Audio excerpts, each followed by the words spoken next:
True bearers of light. Deceptive lights. BD number 7888. May 8, 1961, you will only ever be given light so as not to be drawn into darkness again, for my adversary tries to prevent you from finding the light. I, however, have promised you an abundance of blessings during the last days to prevent you from weakening and falling prey to his deceitful games. For he works in the disguise of an angel.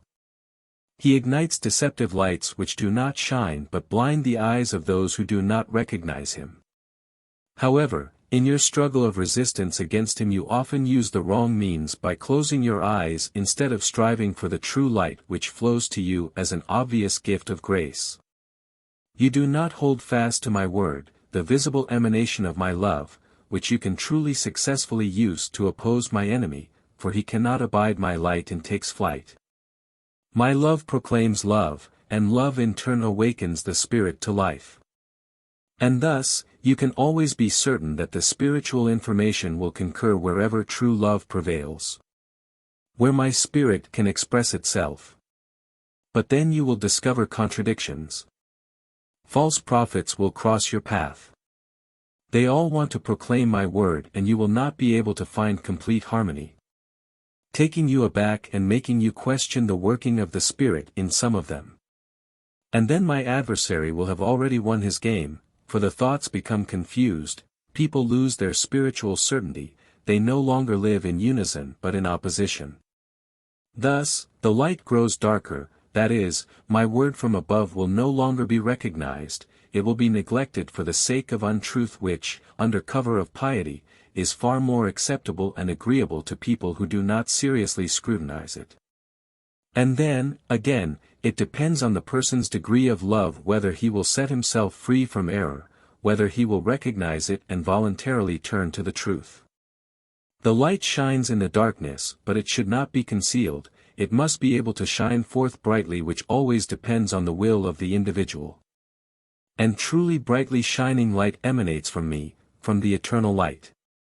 But I have only few bearers of light, people who are so permeated by their desire for truth that they are able to serve me as vessels into which the truth can flow. People who then will also pass on the light, who will not tire of proclaiming the truth but who will also notice where error has crept in and try to expose it, so that their fellow human beings, too, will be able to enjoy the brightly shining light which alone can give them truth. I want the light to be spread. I want my word to be brought to people, and I will bless those who voluntarily render this service to me by letting me speak to them and then spread my word throughout the world. And all those who thus want to serve me will also receive the same word from me and stand up for it. They will also recognize where my adversary is at work, who tries to cause confusion amongst my own in the same way. Who wants to extinguish the light from me and diminish its radiance for darkness to set in again. And evidence of the truth will be provided too. All I ask is that you humans believe in my words from above, which time and again can be recognized as my word by people of good will. And keep my word. If it brings you light, if it clarifies what made you question until now, if it shows your God's love, wisdom and might, and you feel addressed by me as your Father, then you will also know that I speak to you myself, and then you should believe unreservedly. For then I convey pure truth to you, and this such that everyone can understand, that no one needs to speculate on the meaning of my words. I speak clearly and simply to you humans so that you will truly receive light, so that the darkness of spirit will disappear, for I myself am the light of eternity. And since I love my living creations, I also want to bring them the light which they had once voluntarily renounced but which irrevocably has to shine for you again if you want to find, and travel, the right path to me into your Father's house. Light can only come forth from me, the eternal light. You should believe that your Father conveys the light to you himself because you are in urgent need of it and because there is not much time left.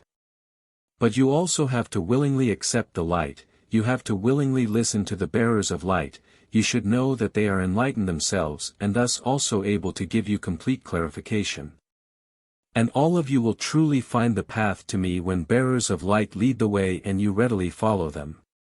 Amen.